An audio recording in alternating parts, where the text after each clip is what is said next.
Hebrews, Hebrews, Hebrews. This is Prophets of Awakening. This is our men's advanced Bible study, 22nd of March 2023. We'll be dealing with the final restoration of Israel, Isaiah 41, and then we'll read 42. I'm asking everybody to go to our YouTube channel, Prophets of Awakening. Check out our videos. It's a lot of information given, and the videos will connect dots for you and lead you to the truth of the Holy Scripture. And if you like what you're hearing and receiving through the videos, I'm asking you to like, share, and subscribe to the channel. It'll be greatly appreciated. Okay, this is a non-Messianic channel. We deal with the Tanakh and the Torah only. Tanakh being the Old Testament, and Torah being the first 5 books of the Old Testament that was given to Moses by the Lord of hosts. Shalom and welcome to the Prophets of Awakening. Welcome to our men's advanced Bible study. Okay, we're going to have a moment of silence. We're going to do a prayer, Psalms, read the Psalms, do some current events, and we have a little need to know information. Then we open it up, open up the class study for questions or comments. Then we go into our topic, which is Isaiah 41, Israel final restoration. Okay. So with that being said, I was gonna do this moment of silence, which is for the Lord of hosts and all that He's done, and all that He's going to do in these final days to restore us back to our original status, back to our homeland. Oh Lord, we come before Thee, honoring Thee and worshiping Thee. We come worshiping Thee because of Thy grace and steadfastness and Thy might. Oh Lord, You delivered our forefathers out of Egypt and Babylon with a show of great force. Oh Lord, You foretold that You would deliver us from the hands of our enemies, Gentiles, just as Your servant Daniel examined the books of Jeremiah and realized Your coming. Oh Lord, You have opened our eyes to these books that have been hidden from us. And oh Lord, we have discovered that You foretold the prophets that You are coming to deliver us. We are waiting and seeking You, oh Lord, at this hour, seeking and waiting for Your return. Tarry not, O Lord, and stretch forth Thine hands upon Thine enemies and scatter them, and come from Thy holy habitation and carry back our captivity. Peace be unto You. Okay. So with that being said, I'm going to read a song right quick. Okay.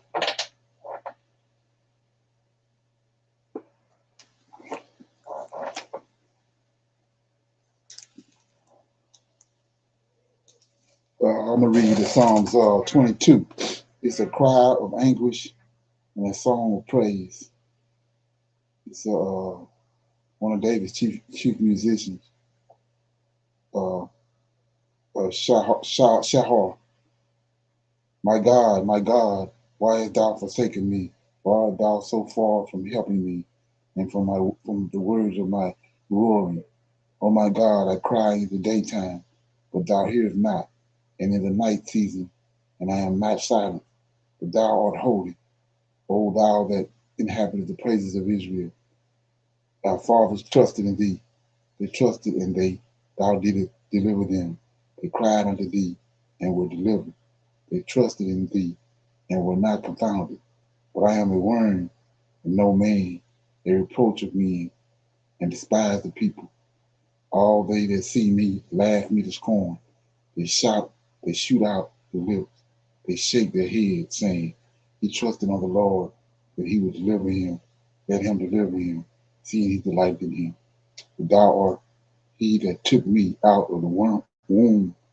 Thou that makest me hope when I was upon my mother's breast. I was cast upon Thee from the womb. Thou art my God from my mother's belly. Be not far from me, for trouble is near, for there is none to help. Many bulls have compassed me, strong bulls of Bashan, having beset me round about. They gape upon me with their mouths as they rave me, rave me, and a roaring lion. I am poured out like water, and all my bones are out of joint. My heart is like wax; it is melted in the midst of my bowels. My strength is dried up like a potsherd, and my tongue cleaves into my jaws. And thou hast brought me into the dust of death. When dogs have compassed me, the uh, assembly of the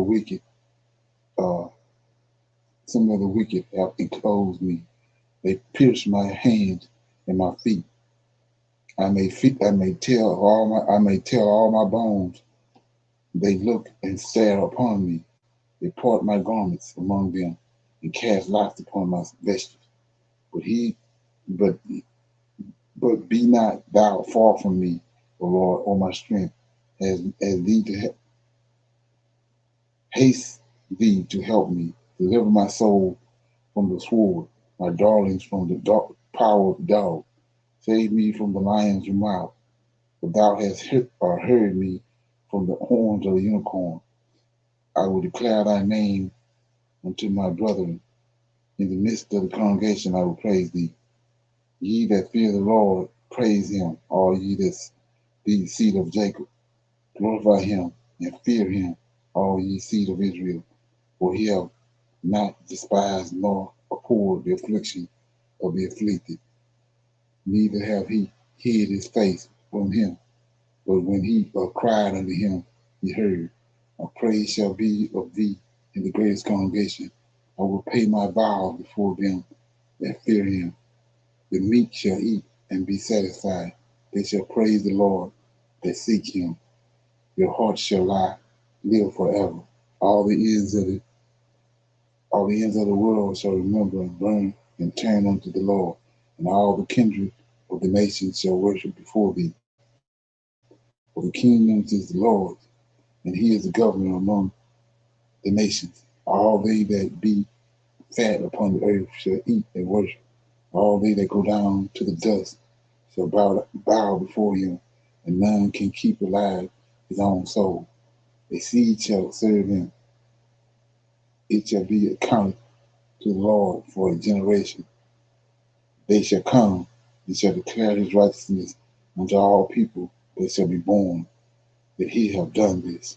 So this is Psalm 22, the cry of anguish and a song of praise. Yeah, so if you notice in here, they got a lot of stuff out in here in this song, but they used in the New Testament pertaining to JC. First off, out the gate in verse 1, it says, my God, why hast thou forsaken me? So we see that's what JC's supposed to say on the cross. And then it got 14, I am poured out like water, and my bones are out of joint, and my heart is like wax, and it is melted within the midst of me. So we see that right there. They're using that, and then it says, let me see one more.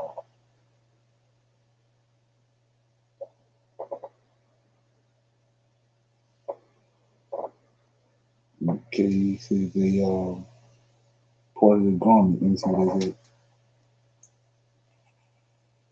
Yeah, 18.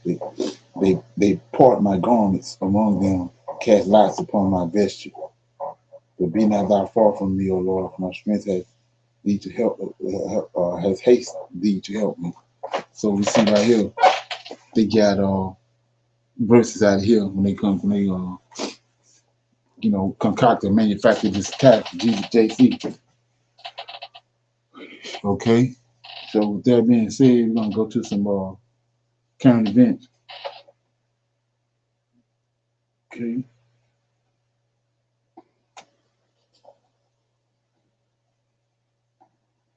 Global affairs, international relations, and economic history with cracked info. Today in view, Saudi Arabia considered dumping the dollar and accepting the Chinese yuan in oil deals with China. Let's get started on this growing subject of de-dollarization. The onslaught by Russia on Ukraine assisted in lifting oil prices above $100 per barrel for the first time since 2014. Here are several ways that increased oil prices could increase inflation throughout the American economy. Todd Johnson is seen in the picture. According to people with knowledge of the situation, Saudi Arabia is actively negotiating with Beijing to price some of its oil sales to China in yuan. This would weaken the US dollar's dominance of the world petroleum market and signal another shift by the top crude exporter toward Asia. 6 years of intermittent discussions with China over oil contracts paid in yuan have escalated this year as the Saudis have grown increasingly dissatisfied with long-standing US security commitments to defend the region. Stock indices are being affected by market upheaval much more subtly than bond prices, which reflects investor optimism that the banking sector's stress can be managed. Strong ratios offered no protection against a swift decline in confidence at the Swiss lender, and the manner in which it is being wound up causes fresh concerns in the banking industry. The absence of American backing for Saudi engagement in the civil war in Yemen and the Biden administration's attempt to reach a nuclear deal with Iran have the Saudis furious. According to Saudi officials, the abrupt US exit from Afghanistan last year startled them. More than 25% of Saudi Arabia's oil exports are purchased by China. Such sales would improve the reputation of China's currency if they were priced in yuan. The Saudis are also thinking of incorporating the petroyuan, or futures contracts denominated in yuan, into the Saudi Arabian oil company's Aramco pricing scheme. To price even a small portion of Saudi Arabia's daily oil exports of over 6.2 million barrels in a currency other than dollars would represent a significant shift. Almost 80% of all oil sales worldwide are conducted in dollars, and since 1974, the Saudis have only exchanged oil in dollars as part of an agreement with the Nixon administration that offered security guarantees for the country. Oil contracts priced in yuan were established by China in 2018 as part of China's courting of the Saudi Arabian kingdom has intensified. China has recently started financing in Crown Prince Mohammed bin Salman's pet projects, such as Neom, a futuristic new metropolis, and assisted Saudi Arabia in developing its own ballistic missiles, nuclear program, and nuclear consultations. Chinese President Xi Jinping has been invited by Saudi Arabia to travel there later this year. In the meantime, President Biden's administration has seen a decline in Saudi-American relations when he suggested during the 2020 campaign that the country should be designated as a pariah for the 2018 murder of Saudi journalist Jamal Khashoggi. During a teleconference between Vice President Biden and King Salman of Saudi Arabia last month, Prince Mohammed, who US intelligence officials claim ordered the murder of Jamal Khashoggi, declined to participate. Additionally, it happens at a time when American-Saudi economic ties are deteriorating. The United States is currently one of the world's leading oil producers. According to the US Energy Information Administration, it used to import 2 million barrels of Saudi crude per day in the early 1990s, but that amount will drop to less than 500,000 barrels per day in December 2021. China, on the other hand, has increased its oil imports over the past 3 decades in tandem with its growing economy. According to data from China's General Administration of Customs, Saudi Arabia was the largest crude supplier to China in 2021, selling 1.76 million barrels per day, followed by Russia at 1.6 million barrels per day.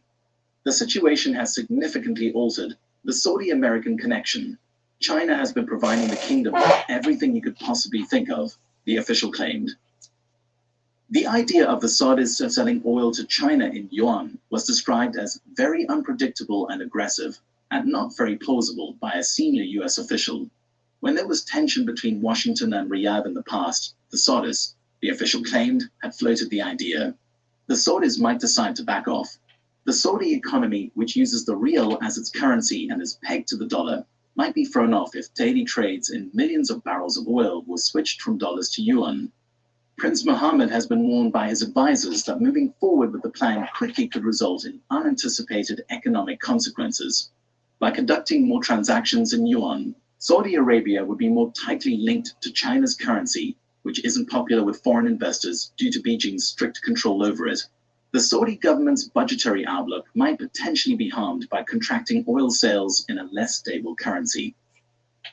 Prince Mohammed has been warned by some officials that accepting yuan payments for oil would put Saudi revenues backed by foreign US Treasury bonds and the yuan's limited availability at risk. Depending on the volume of oil sales involved and the price of oil, the effect on the Saudi economy will probably vary.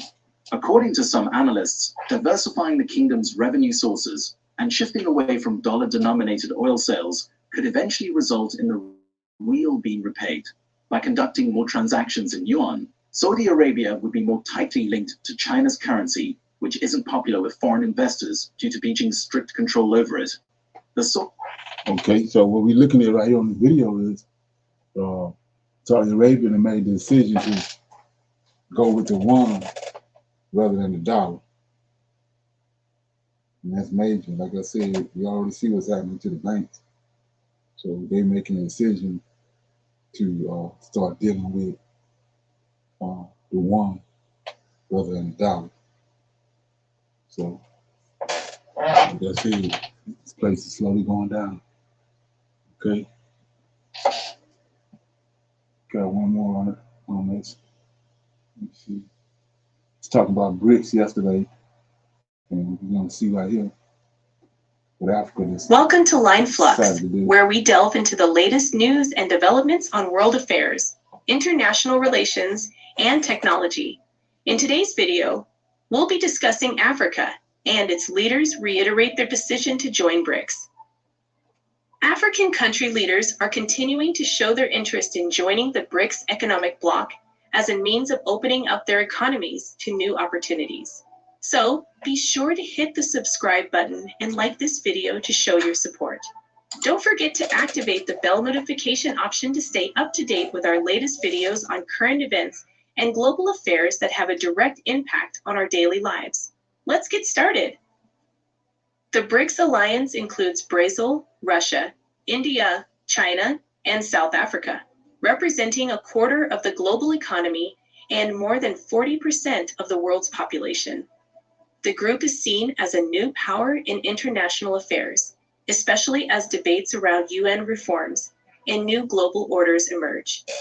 African countries that have shown interest in joining the BRICS include Algiers, Argentina, Bahrain, Bangladesh, Indonesia, Iran, Egypt, Mexico, Nigeria, Pakistan, Sudan, Syria, Turkey, the United Arab Emirates, Venezuela, and Zimbabwe. The BRICS alliance has also received interest from over a dozen countries, as stated by Sergei Lavrov, the foreign minister of Russia, who believes that oil-rich Arab nations could also join the group and forge partnerships with the 8-nation Shanghai Cooperation Organization, SCO. This SCO comprises India, Russia, Pakistan, Kazakhstan, Kyrgyzstan, Tajikistan, and Uzbekistan. Chinese Foreign Ministry spokesman Wang Wenbin affirmed Lavrov's comments, stating that the BRICS ministers of foreign affairs have reached a consensus on the BRICS expansion process and that BRICS cooperation is open and inclusive.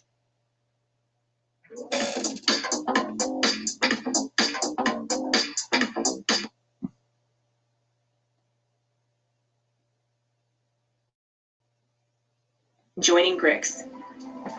Christopher Mutsvangwa, the Speaker of the ruling party of Zimbabwe, ZANU-PF, stated on Wednesday that the Zimbabwean government would like to join the BRICS economic bloc.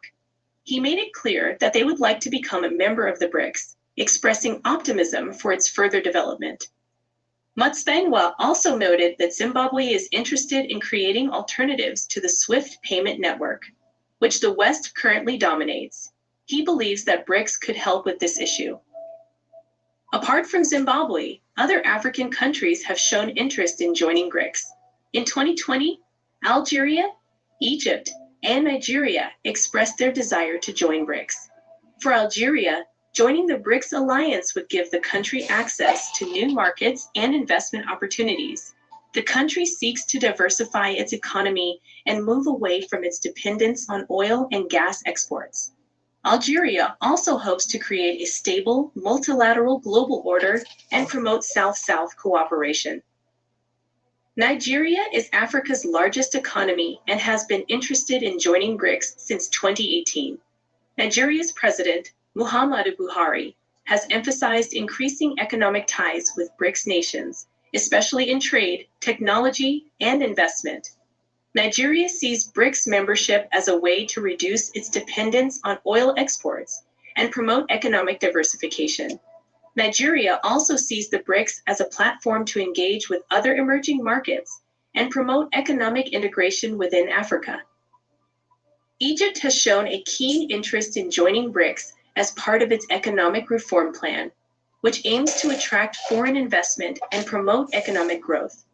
The Egyptian government believes that joining BRICS will enable it to tap into new markets and investment opportunities, particularly in energy, agriculture, and infrastructure.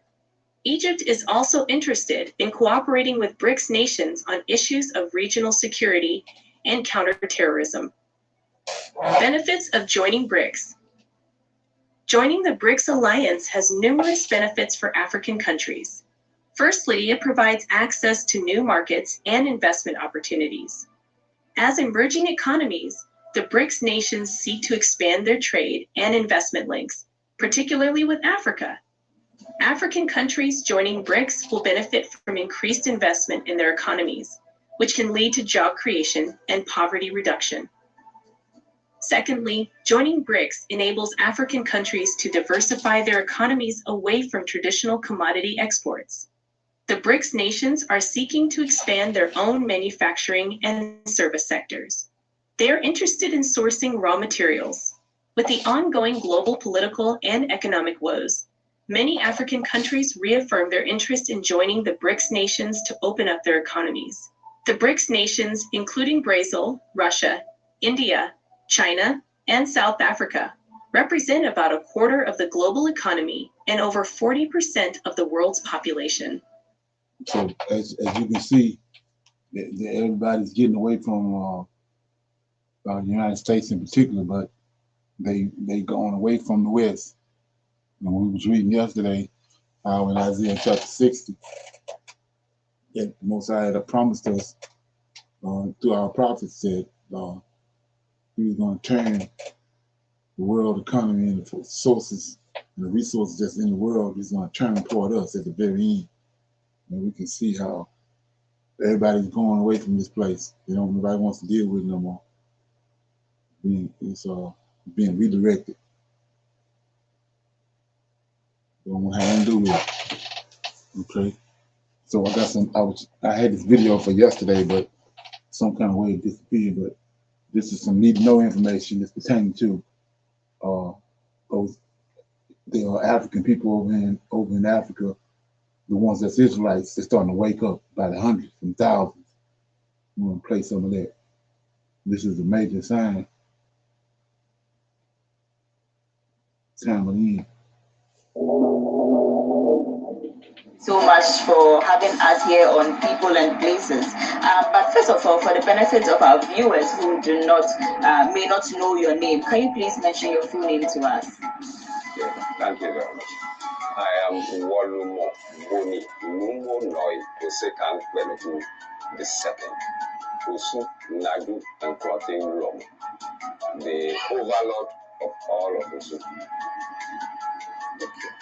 All right, thank you so much. We are here to learn about the Ghana tradition, specifically Osu and its history. So I'll go straight to ask about the settlement of Osu. How did the Osu people settle? Where are they from? Who led them?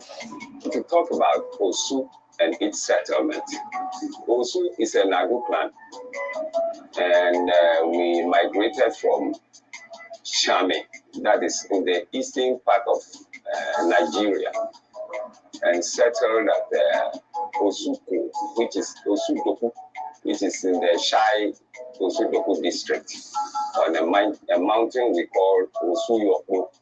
That is where we landed. So I also want to find out, whilst leaving Benin, the Osu people, was there a case or an instance where wherever you got to, people chose to remain, or you came together as a group? The king of Benin in those days was very wicked, and he wasn't treating the Gans, or what we call the Dangwis, very well. We were by then known as Lapless. We were the Lapless. So he was not treating us very well. And at times they used to catch some of our people for sacrifices because they were taking us to be strangers in the land. So we decided to leave. And even that, they weren't ready to allow us to live. That was why we chose that method of living by tradition. We were drumming, beating gongs, so they thought we were there. Oh. So we were going slowly. So bit by bit and group by group, we were living till they saw that we've all gone. Oh, okay.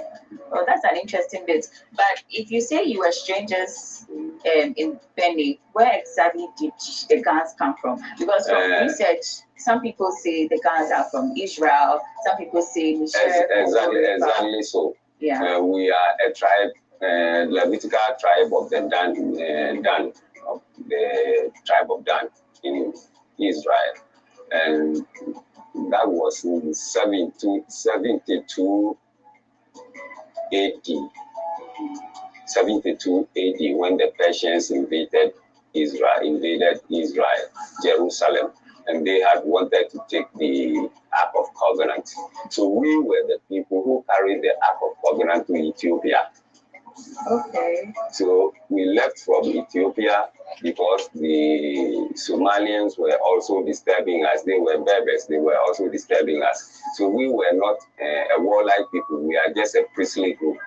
So we left there also and came to Sudan, the Hoa Valley. And from the Hoa Valley, we entered Nigeria. We entered Nigeria because we were looking for water.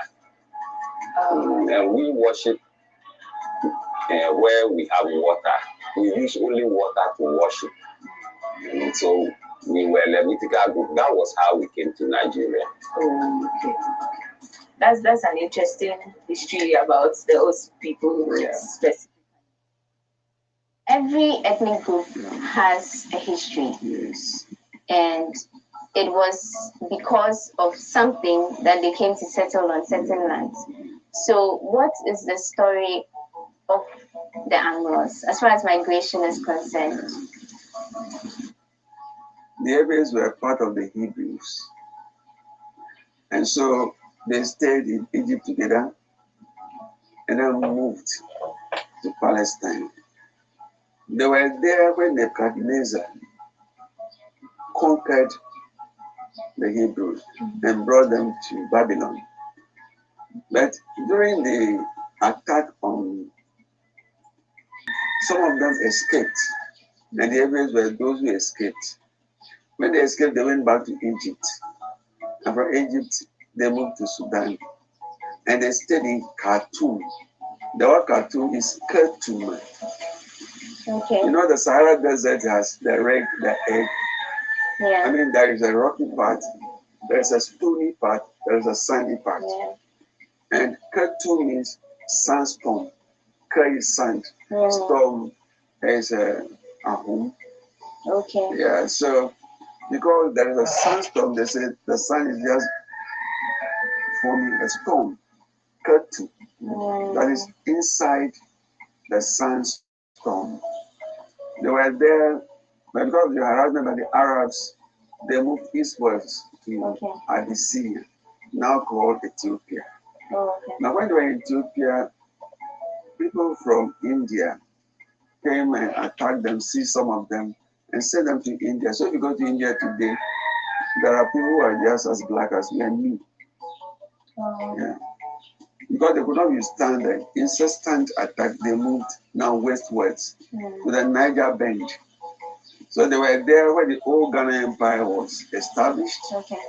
And the word Ghana is an every word. It's a hyena. Ghana. Ghana. We call it Ghana. Ghana. Yeah, there is a drum we call Ghana.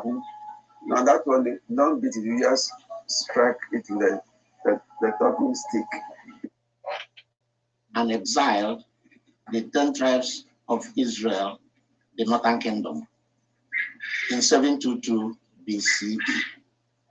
From that period, all the 10 tribes were scattered.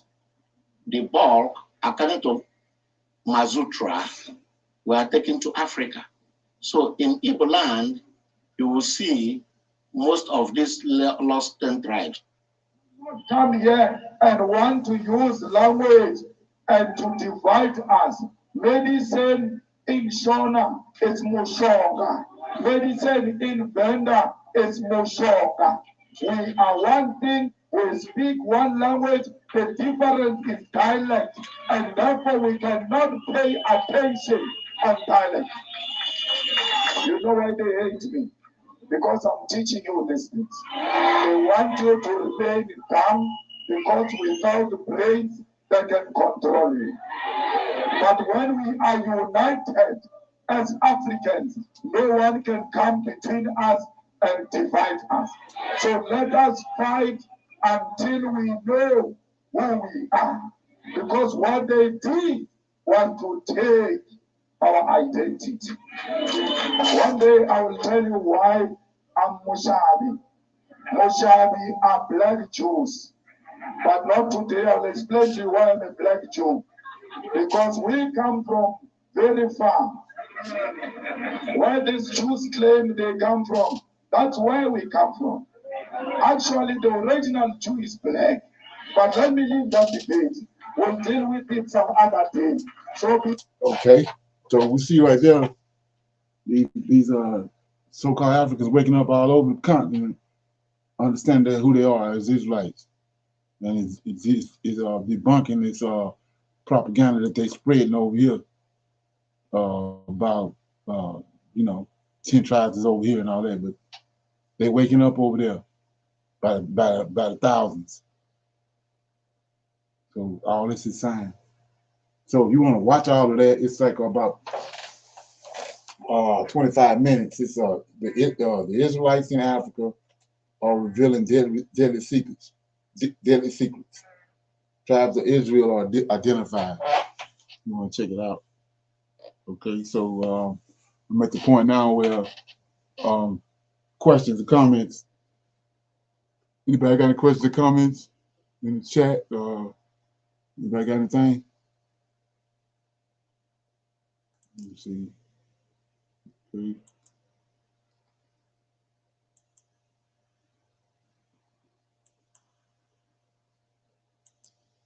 Okay. So with that being said, we're gonna go into I got a little something I want to bring out. It's about the lost books. Okay.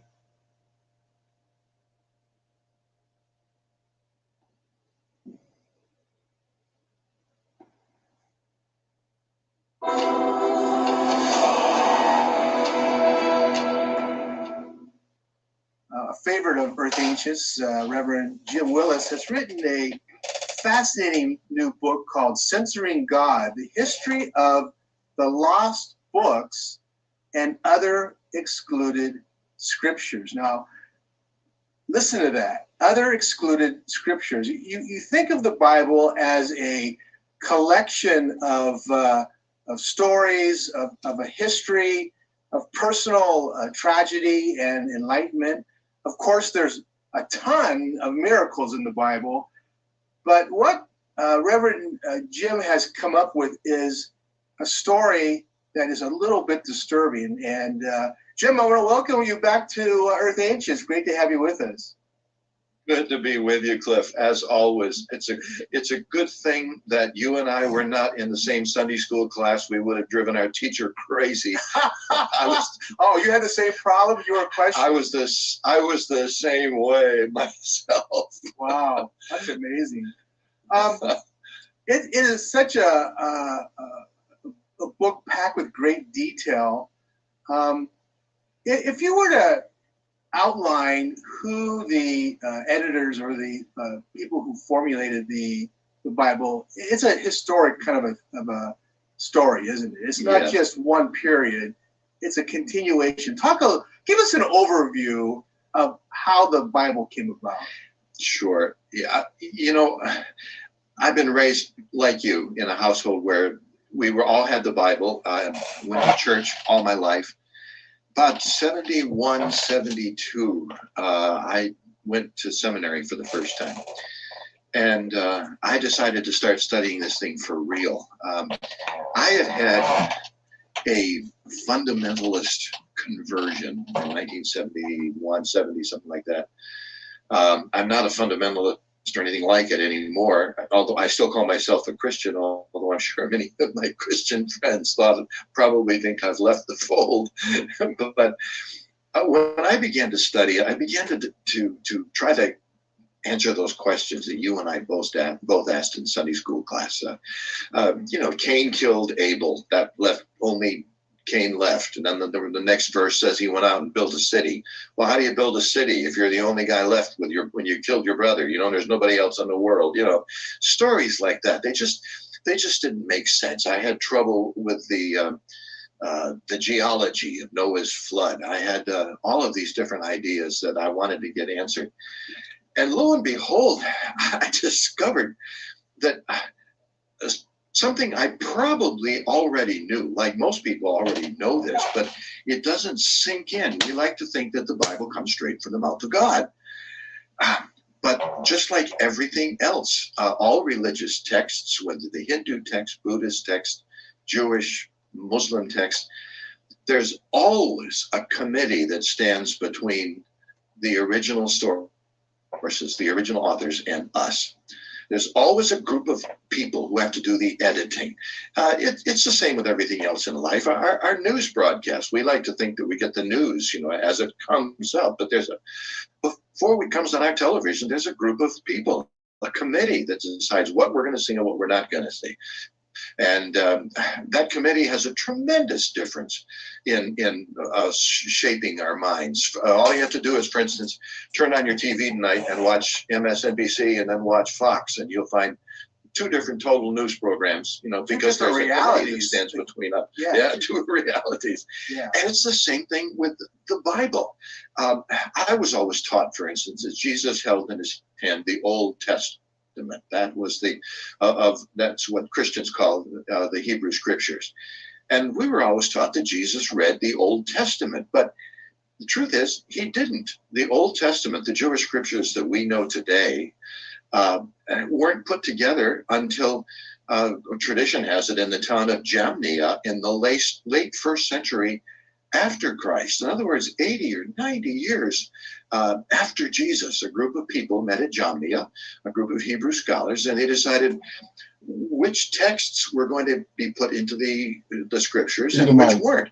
Now, probably they were forced, they shaped their ideas by the fact that this new Jewish cult that was growing by leaps and bounds after 30 AD, after Jesus died, 33 or so, this new Jewish cult was growing like crazy. And they had the documents that were written, the letters that were written by the Apostle Paul. They had a kind of a rudimentary Bible. It wasn't the one we know today. That wasn't put together for another 300 years after that. But so they put together these scrolls. Now, for one thing, the whole idea of a book that contains a lot of different texts, that's a crazy idea too. In the time of Jesus, for instance, there was no a single book that contained the books of the Old Testament. There were all these scrolls, and to picture these scrolls, picture a couple of rolling pins with about 36 feet of paper wrapped around them, and they were all put together in a box. And a group of people over in this town had one box, and a group of rabbis in the next town had another box, and their boxes didn't contain the same stuff. So it wasn't until at least 80 or 90 years after Jesus died that the Old Testament was put together. So the idea of saying, now he had access to these scrolls, he read these religious texts, I'm sure, but it's not like he had a book that he could carry around with him and take out of his pocket at a moment's notice. It just didn't exist. So here were these rabbis meeting in Jamnia, and they had to make a decision. What we're going to include and what are we going to throw out? If there's a time in history I would love to go back to, the book of the town of Jamnia in the late first century and look in the wastebaskets and see. And a lot of what they threw out was based on political ideas. They had a political agenda. Their idea was to keep Jews in the fold because some Jews were, and some very influential Jews were leaving to join this new Jewish cult. So here's a political agenda. Same thing for the New Testament, except even more so. I mean, the New Testament was put together, it's almost a purely political document. Constantine had taken over a vast Roman Empire. And we're talking, late 4th century. Yeah. And he had taken over this vast Roman Empire. Now, Christianity had by that time spread all over the place. Constantine's mother was a Christian. Whether Constantine was ever a real Christian or not, well, that depends on what historian you talk to. But he basically had to get together to cement this political empire together. And he decided to use religion to do it. And so there was a bunch of people he had to throw out. For instance, down in Egypt, there was a group called the Gnostics who believed that nobody needed anybody between them and God. You didn't need an intermediary. Everybody could approach God. God was within everybody. And Constantine didn't want that. He wanted a group of people who would kowtow to the Roman church, and he wanted to use religion as a club. And so he did. The Gnostics, for instance, were declared heretical, and all of their books were ordered burned. And thank goodness there was a group of Christians, scholars who lived outside the little town of Nag Hammadi, who buried their scriptures rather than burn them, in the hopes that someday somebody would find them and discover what these books really were. So they buried them in the desert of Nag Hammadi, and there they stayed. We wouldn't have known anything about them until a chance discovery in 1945 led us to all of these different gospels. We have Matthew, Mark, and Luke, and John in our English Bibles, but the old, the Gnostic texts, there were like 30 other gospels. The Gospel of Thomas, which was totally different. The Gospel of Mary, a gospel written by a woman. Well, Romans didn't want that. And the same thing happened on the eastern part of the Near East and in Asia. A group met in Hippo in 393, and a group met in Carthage in 397. And they put together this New Testament, and it was never agreed on. The Eastern Orthodox Church to this day has one Bible, and the Roman Catholic has another Bible, and the Protestants have yet a different one, all different. So to say that this is just one unified book and everybody says this is the Word of God, the only infallible rule of faith and practice, that's really a stretch. Yeah, I looked at your press release, and it says more than 50 books were excluded from the Bible. Yeah. I mean, and the time period you're talking about,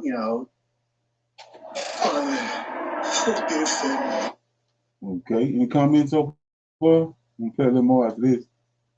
You see how ridiculous this is now, right?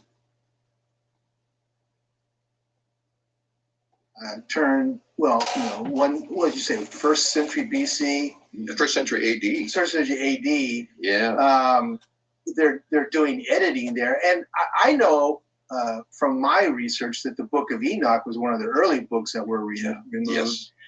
And I always thought it was because there was so much esoteric language as well as possible occult practices in there that the church fathers or whoever these editors were had no problem, especially during the periods where, the Middle Ages or whatever, to remove these things, Yeah. The Book of Enoch is a great example. We know for a fact that the early Jewish writers who wrote what we Protestants call the Old Testament and Catholics call the Old Testament, the Hebrew Scriptures, we know that they had read the Book of Enoch because they talk about Enoch in the Bible, in Genesis, in the famous chapters of what we call the begats. So-and-so lived, and he lived a certain number of years, and he begat a child, and then he lived a certain number of years, and then he died. But so we know that they must have read Enoch because they quote from him in that chapter. Enoch was the father of Methuselah, the oldest man in the Bible, who in turn was the father of Lamech, who was the father of Noah. So Enoch was Noah's great-grandfather. Yeah. We know they had read the book because they talked about it, but there was no Book of Enoch that we could find. We know that even in the New Testament, the New Testament scholars, Jude, for instance, in that little book before the book of Revelation, that little short one-chapter book, he talks about Enoch being a prophet. And in the book of Hebrews, Enoch is mentioned. So we know that these early scholars had knowledge of this Enoch, but we didn't know who he was. Nobody had seen the book for years until finally 1770, everything changed. James Bruce, who was an Englishman, had a bit of a thirst for adventure. He visited Ethiopia for 3 years. And when he came back from Ethiopia, lo and behold, he had this amazing discovery, an astounding story to tell. He had discovered in Ethiopia, written in Ge'ez, which was the sacred language of the Ethiopians, he had discovered an entire book of Enoch, translated in Ethiopian. Now, Ethiopia is important because Ethiopia has long held that they are a descendant of the Jewish nation. I mean, Haile Selassie called himself the Lion of the tribe of Judah for a long time, until he died. And, they believe that they were founded because one of their great queens of the past, Sheba, went up and visited Solomon. And when she came back, she had more than the wealth that Solomon gave her. She apparently carried his child, as they believe. And later, when this child grew, they say he went back to Israel. And they even claim that he carried, when he came back to Ethiopia, they even claim he carried the Ark of the Covenant with him. And they still believe that the Ark is, to this day, is stored in Ethiopia, in this sacred temple in Ethiopia. Right. So they believe that when Solomon and Sheba's son came home, he brought not only the Ark of the Covenant, but the Hebrew Scriptures. And for all of these years, until 1770, they had protected this work called Enoch. And although it was a translation, it was written in Ge'ez, like I say, the language of sacred language of Ethiopia. There it was, the whole book. And now, for the first time, people could read it and figure out what that book was that the Old Testament writers had read and the New Testament writers had read, but no one had read since. But Jim, I'm now considering you a religious scholar after this book because of the research you've done. If we know that Enoch is not only mentioned in the Old Testament, and his name is all over the place, why would they extract a book? What was it in the book? What was the language that would upset the editors enough to take the whole book out? I mean, that must be a couple, 300-400 pages? I'm not even sure how many pages these. I've read the English translations of it, but yeah. Why they left it out, I think you had it exactly right a minute ago. It didn't agree with the rest of this stuff. In the book of Enoch, Enoch seems to be much more of a shaman than a typical Hebrew prophet. Yes. He goes on out-of-body experiences. Yes. He has visions, and he's taken up into the highest heavens, and he meets the Watchers, this group of angels. Now, the Watchers were a hot ticket item even back then, because the Watchers was another name for what the Sumerians and later the Babylonians called the Anunnaki. Those were they angels, or were they other beings from other planets? That's a big argument to this day, and that was way too esoteric for these conservative Jewish scholars. They didn't want their people reading that stuff. He just seemed too much like a shaman and not enough like a prophet. And of course, he was adopted by a lot of other people. The Egyptians adopted him, and they say that he gave them not only the knack of. For the ones searching for.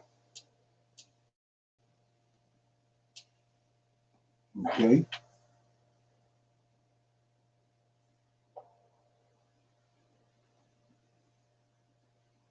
Let them more play. To write, but he also taught them the secrets of building. The Greeks adopted him and called him Hermes. Later, Islam adopted him and called him Idris. So he was the prophet with 3 names, and just a fascinating character. Let me stop you real quick, Jim. That's okay. Would you say Enoch was a pre-flood person? Yes. that he was probably from a very advanced civilization. Yeah, I think so. I think so. He was Noah's great grandfather, so he came 3 generations before the flood.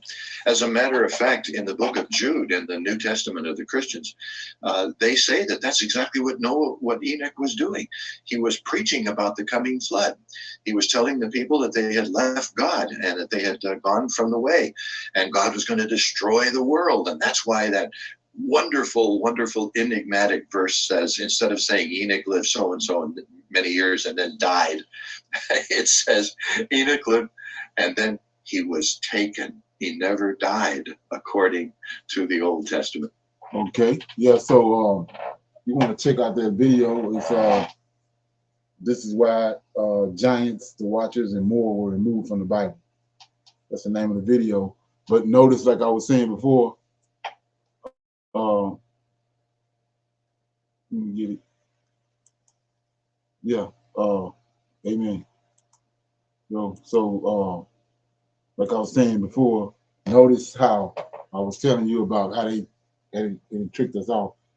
Enoch was talking about the same thing that Noah and the men that came after him, that a flood was coming because of what was going on the earth. Then you don't see the prophets skipping over another prophet, because certain prophets come for a certain reason to warn the people. And then whatever that prophet's talking about, it come to pass.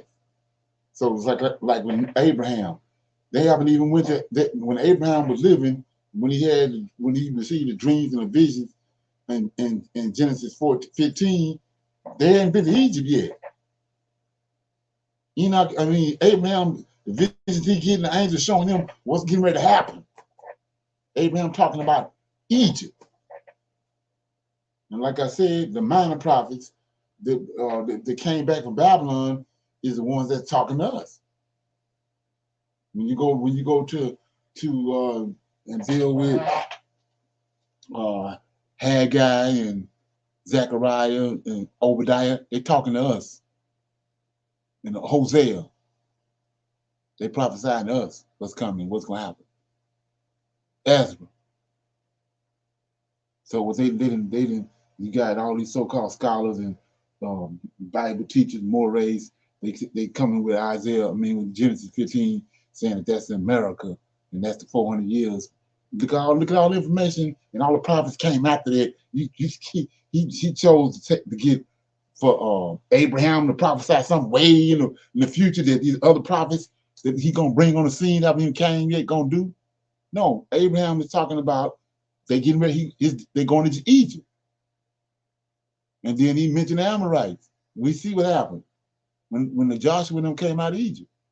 That's what they did. They put an end to the Amorites.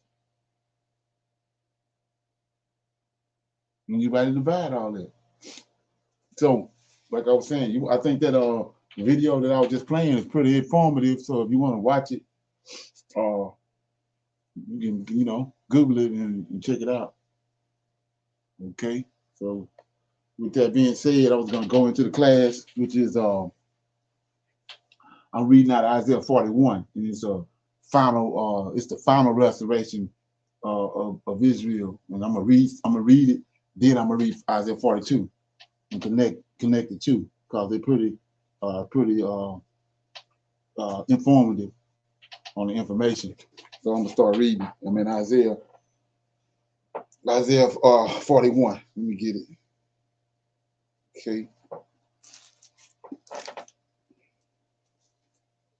Okay, it says Isaiah 41, this is the final restoration of Israel. Okay, it says, keep silent. Notice while I'm reading this, I'm gonna uncover the fact of who the suffering servant is. Because that's very important too. So it says, keep silent before me, O isles. That's the Gentiles. So the Lord of hosts is saying, keep silent before me, O Gentiles, and let the people renew their strength. Let them come near. Then let them speak, and let us come near together to judgment. Who raised up the righteous man from the east? Call him to his foot, and called him to his foot. Give the nations before him and made him rule over kings. He gave them as the dust to his sword, and as the driven stubble to his bow. He pursued them, passed safely, even by the way that he had not gone with his feet. Who have wrought and done it, calling the generation from the beginning. I, the Lord, Lord of hosts, the first and with the last, I am He. The isles saw it and feared. The ends of the earth were afraid, draw near and came. They helped everyone his neighbor, and everyone said to his brother, "Be of good courage." Right. So this how the Israelites operated back in the day. They encouraging each other, not like it is today. So 7 says, so the carpenter encouraged the goldsmith, and he that smootheth with the hammer, him that smootheth the anvil, saying, it is ready for the sobering, and fastened it with the nails that it should not be moved. But thou Israel, you go to suffering servant right here. But thou Israel art my servant, Jacob, whom I have chosen, the seed of Abraham, my friend. So let's look at it. He go, this how you break down suffering servant right here. He says, verse 8, Isaiah 41 and 8. But thou, O Israel, right? That's the nation of Israel, the 12 sons, art my servant. Then he tell you why. Jacob, whom I chosen. That's who he wrestled with. Angel of the Lord wrestled with Jacob. The seed chosen, the seed of Abraham, my friend. So Abraham is his friend. Then later on, Abraham had son Isaac. Isaac had Jacob. So he chose Jacob because of Abraham. The wrestle with Jacob changed his name to Israel. Then you get the 12 boys. That's it. Servant. That's the servant right there. Then he put them to the rod because of their sin. That's how they became the suffering servant. Okay. 9. Thou whom I have taken from the ends of the earth and called thee from the chief men thereof, and said unto thee, thou art my servant. I have chosen thee and not cast thee away. Fear thou not, for I am with thee. Be not dismayed, for I am thy God. I will strengthen thee, yea, I will help thee, yea, I will uphold thee with thy right hand of my righteousness. And behold, all they that were incensed against thee shall be ashamed and confounded. They shall be as nothing, and they that strive with thee shall perish. Right?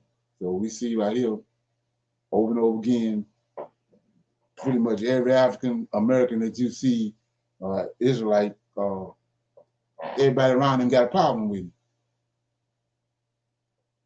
We know why that is. So he says, he's going to come in verse 11, behold, all they that were incensed against thee shall be ashamed and confounded.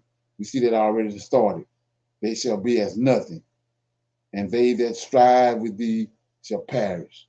Imagine that when they come to a full, when people come to realize them scriptures and get out of the New Testament and realize that when you up against the Israelite, you're going to lose. You got a God that's going to put foot in you. That's coming to the light. 12, thou shalt seek them and shall not find them, even them that contended with thee. They that war against thee shall be as nothing, and as a thing of naught. For I, the Lord thy God, will hold thy right hand, saying unto thee, fear not, I will help thee. Fear not, thou worm Jacob, and ye men of Israel, I will. You go to suffering servant again. 14, fear not, thou worm Jacob, and ye men of Israel, I will help thee, says the Lord, and thy Redeemer, the Holy One of Israel. Behold, I will make thee a new shape, a sharp, threshing instrument having teeth. Thou shalt thresh the mountains and beat them small, and thou shalt make the hills as chaff. Thou shalt fan them, and the wind shall carry them away, and the whirlwind shall scatter them, and thou shalt rejoice in the Lord, and shall glory in the Holy One of Israel. So let's look at that. I was listening to a video a couple nights ago. This little Chinese guy was talking about how people are not rightly divided, how not reading the scriptures right, which he finally did get something right. But he was saying how that you got to understand when these scriptures, whatever you read, when it was written, why it was written, who's talking, who he's talking to. You got to, in order to rightly divide all that, you got to understand all that. So, like I was saying before, Isaiah right here is talking to our forefathers. We ain't live, we ain't here. So let's look at it. So it says, he talking to our forefathers. I'm going to show you that. I'm going to start again at verse 12. 11. Behold, all they that were incensed against thee shall be ashamed. Notice that. Everybody that's against the Israelites, our forefathers, that's who we talking to. All they shall, who are incensed against thee, shall be ashamed and confounded, and they shall be as nothing, and they that strive with thee shall perish. Right? Thou shalt seek them and shall not find them, even them that contend with thee. They shall war against thee and shall be as nothing, and as a thing of naught. For I, the Lord thy God, will hold thy right hand, saying unto thee, fear not, I will help thee. Fear not, thy worm Jacob, and ye men of Israel, I will help thee, said the Lord, and thy Redeemer, the Holy One of Israel. Behold, I will, look at this. Behold, this verse 15, Isaiah 41:15. Behold, I will make thee a new sharp threshing instrument having teeth. Thou shalt thresh the mountains. Listen to this. Thou shalt thresh the mountains and beat them small, and shall make the hills as chaff. Thou shalt fan them, and the wind shall carry them away, and the whirlwind shall scatter thee, and thou shalt rejoice in the Lord, and shall glory in the Holy One of Israel. So what are you talking about? So let's look at it. We can go to Daniel right quick. First, we go to Daniel first. And we see in Isaiah, in Daniel chapter 8, okay, he says, in Daniel chapter 7, verse 16, it says, start at verse 15, I, Daniel, was grieved in my spirit, in the midst of my body, and the vision of my head troubled me. I came near unto one of them that stood by, asked him the truth of all this.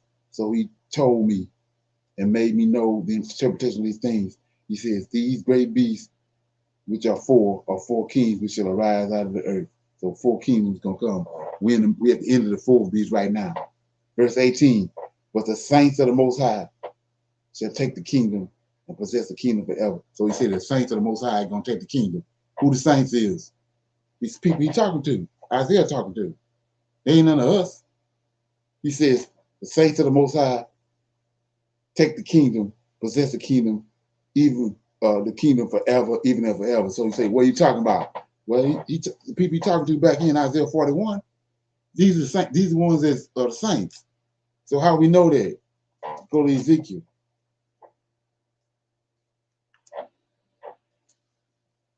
Ezekiel 37.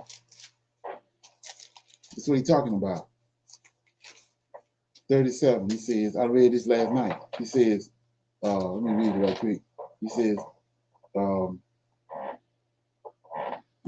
bad. Let me get it. 37 says, I'm going to start at verse 6. Verse 37 and 4. Again, he said unto me, prophesy unto these bones. These bones are our forefathers, who Isaiah talking to. Isaiah told them what they was going to do. We're going to read what they're going to do. We're going to read what these bones going to do, right? 14, 37 and 4. Again, he said unto me, prophesy to these bones. Say unto them, O ye dry bones, hear the word of the Lord. Thus said the Lord God unto these bones, behold, I will cause breath to enter into you, and ye shall live. I will lay sinew upon you, and will bring up flesh upon you, cover you with skin, and put breath in you, and ye shall live, and ye shall know that I am the Lord. So he regenerated our forefathers. brought the flesh back, and sinew, put the blood, all that back in them. Then he put his spirit in them that ascended. He just brought the spirits back that ascended, back in the same bodies. So 7 says, so I prophesied as I was commanded, and as I prophesied, there was a noise. Behold, it shaking, bone came together, bone to his bone. So they went back where they came from. I don't give a damn if part of the Israelite bone was in Timbuktu. He brought that bone back to the body where it was supposed to go to. So it says, 9, then said he unto me, prophesy unto the wind, prophesy, son of man, and say unto the wind, thus says the Lord God, come from the 4 winds, O breath, breathe upon these flames, that they may live. So I prophesied as he commanded me, breath came into them, they lived and stood upon their feet, great army, exceedingly great army. Then he said unto me, son of man, these bones are the whole house of Israel. Behold, they say our bones are dried, and our hope is lost, and we are cut off. They ain't none of us. We're alive right now reading this. So who is he talking to? Who is Ezekiel? Who these bones is? Who Isaiah talking to? Isaiah done told them what they're gonna do. Now let's look at what they done. Okay, go back to Isaiah right quick, and so I can refresh your memory. So he says, verse 15, 41 and 15. Behold, I will make thee a sharp threshing instrument having teeth. Thou shalt thrust the mountains, beat them small, and thou shalt make the hills as chaff. Thou shalt fan them, and the wind shall carry them away, and the whirlwinds shall scatter them, and thou shalt rejoice in the Lord, and shall glory in the Holy One of Israel. Now go to and see if they didn't do this right. See if this is not part of what he told them that they was going to do. Joel. Okay. Joel. I'm in Joel chapter 2. This the army that he raised up in Ezekiel 37. The saints that's in Daniel chapter 7. So this chapter 2 of Joel says, blow your trumpet in Zion. So the trumpet is that's the signal.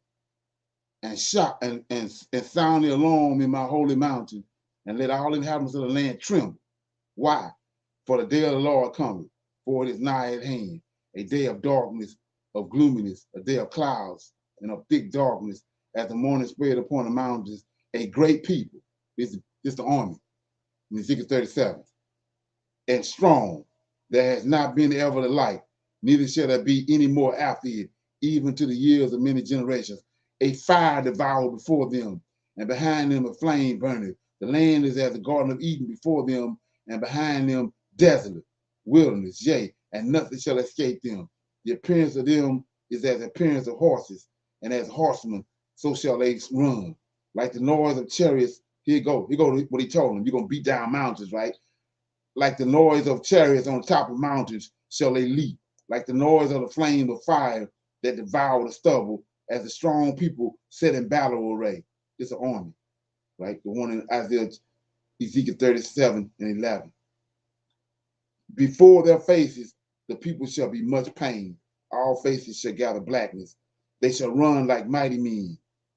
They shall climb the walls like men of war, and they shall march everyone on his way, and they shall not break their ranks. Neither shall one thrust another. They shall walk everyone in his path in rank and file. And when they fall upon the sword, they shall not be wounded. They shall run. This is what they're doing. They shall run to and fro in the city. They shall run upon the walls. They shall climb up upon the houses, and they shall enter into the windows like a thief. The earth shall quake before them. The heavens shall tremble. The sun and the moon shall be dark, and the stars shall withdraw their shining. You can keep on reading it, but there it is right there. That's what Isaiah telling them over here. Our forefathers. He ain't talking to us. Isaiah told them right here what they was going to do. And then Ezekiel come and tell them, we're going to raise them up out of their graves. We're seeking the great army. And they're the ones that's going to cleanse Israel and cleanse the earth. So let's go back to 41. It says 17. When the poor and needy seek water, and there is none, their tongues faileth for thirst. I, the Lord, will hear them. I, the God of Israel, will not forsake them. I will open the rivers in high places and fountains in the midst of the valleys. I will make the wilderness a pool of water, and the dry land springs of water. I will plant in the wilderness the cedar, the shittim tree, and the myrtle, and the oak tree. I will set in the desert the fir tree, and the pine, and the box together, that they may see and know and consider and understand together that the hand of the Lord have done this. That's what Negroes got to start doing now. Looking at what's happening. It's the hand of the Lord that's doing it. This awakening. It's the hand of the Lord. So it says that they may see and know and consider and understand together that the hand of the Lord have done this, and the Holy One of Israel have created it. Produce your cause, says the Lord. Bring forth your strong reasons, said the King of Jacob.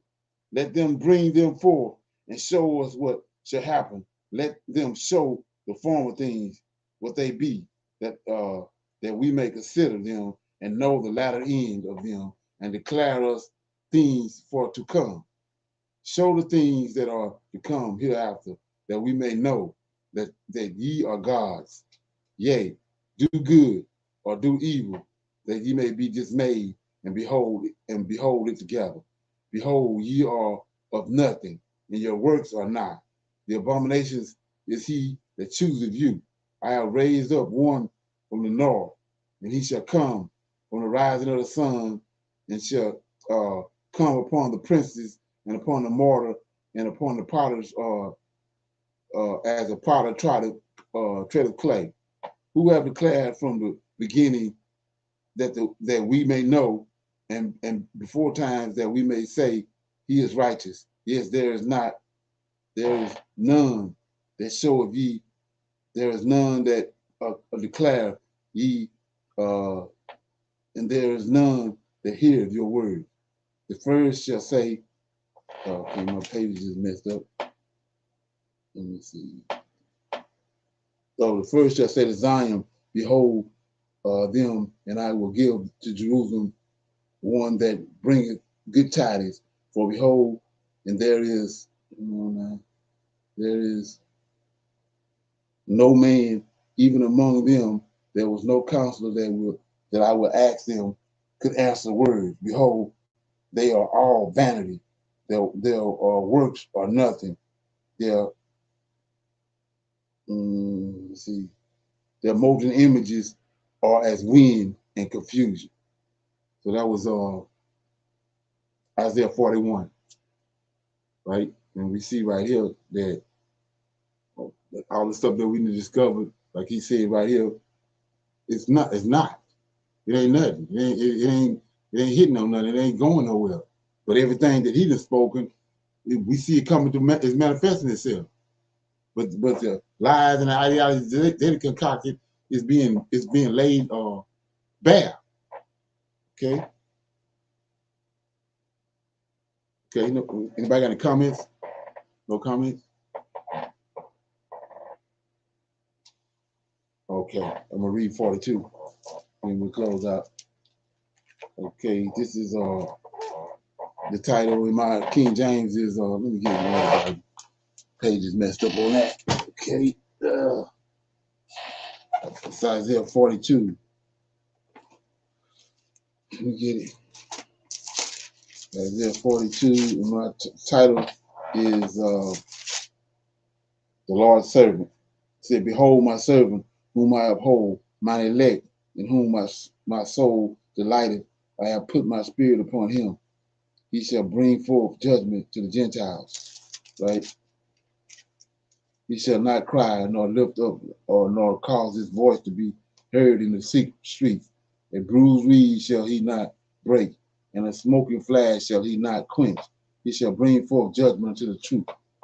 He shall not fail, nor be discouraged, till he have set judgment in the earth, and the isles shall wait for his law. Thus saith the Lord, thus saith the God, the Lord. He have created the heavens, stretched stretch them out, he have spread forth the earth, and that which cometh out of it, he have given breath unto the people upon it, and spirit to them that walk therein. I, the Lord, have called thee in righteousness, and will hold thine hand, and will keep thee, and give thee for a covenant of the people, for a light to the Gentiles, to open the blind's eyes, to bring out the prisoners from the prison, and them that sat in darkness out of the prison house. I am the Lord, that is my name. My glory will I not give to another, neither my praises to graven images. Behold, the former things have come to pass. New things do I declare. Before they spring forth, I tell you of them. Sing unto the Lord a new song, and his praises from the ends of the earth. Ye that go down to the sea, and all that is therein, the isles, the inhabitants thereof. Let the wilderness and the cities thereof lift up their voice. The villages that Kedar doeth inhabit. And let the inhabitants of the rock sing. Let them shout from the tops of mountains. And let them give glory unto the Lord, and declare his praise in the islands.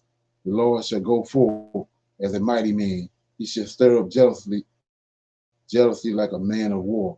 He shall cry, yea, roar. He shall prevail against his enemies. I have long time holden my peace. I have been still and refrained myself. Now I will cry like a travailing woman. I will destroy, and devour at once. I will make waste mountains and hills, and dry up all the herbs, and I will make the rivers islands, and I will dry up their pools. I will bring the blind by the way that they knew not, and I will lead them in the paths that they have not known, and I will make darkness light before them, and crooked things straight. These things will I do unto them, and not forsake them. They shall be turned back. They shall be greatly ashamed that trust in graven images, and that say to molten images, ye are our God. Hear, ye deaf, and look, ye blind, that ye may see. Who is blind? He go to suffering servant. Who is blind but my servant? Or deaf as my messenger that I sent? Who is blind as he that is perfect, and blind as the Lord's servant?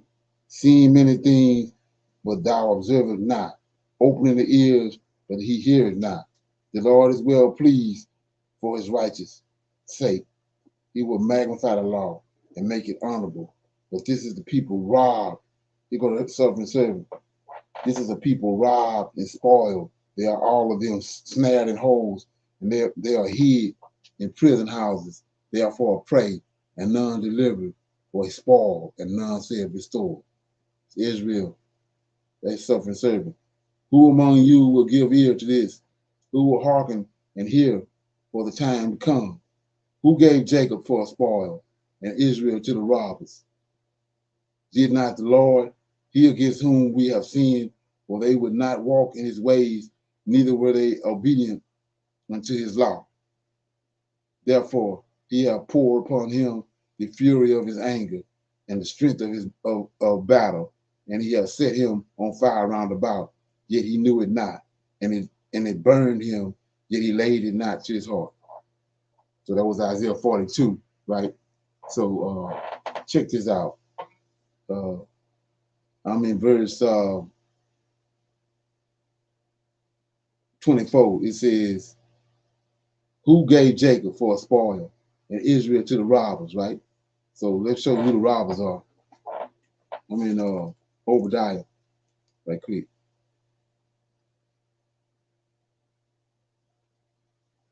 Let me get it.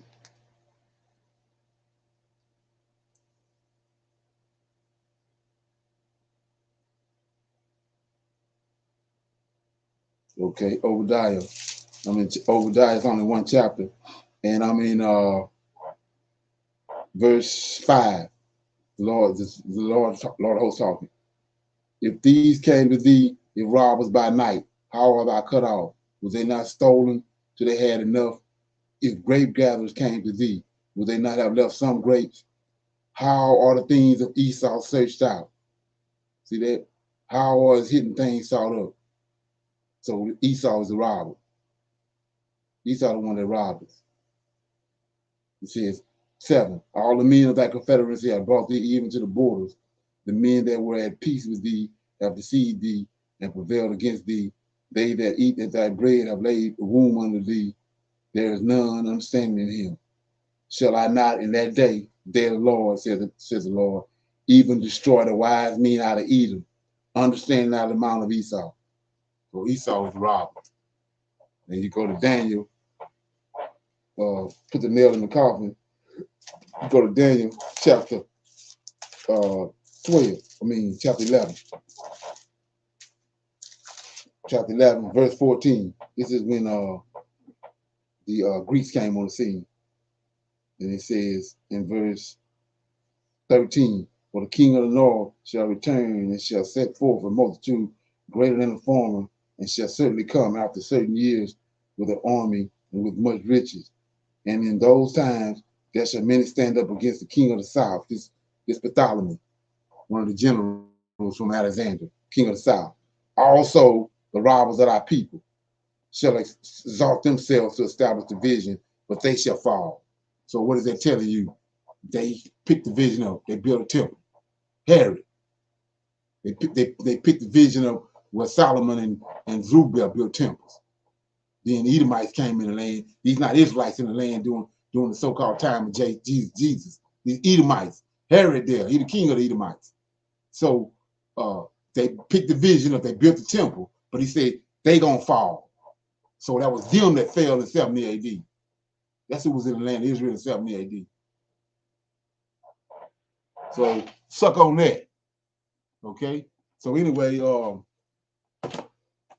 everybody got any comments, anything before we roll out? We got a women's line tomorrow night at 8 o'clock. So the men can come in through YouTube. And so with that being said, I want to say shalom, everybody. And I see y'all tomorrow at 8 o'clock. Shalom.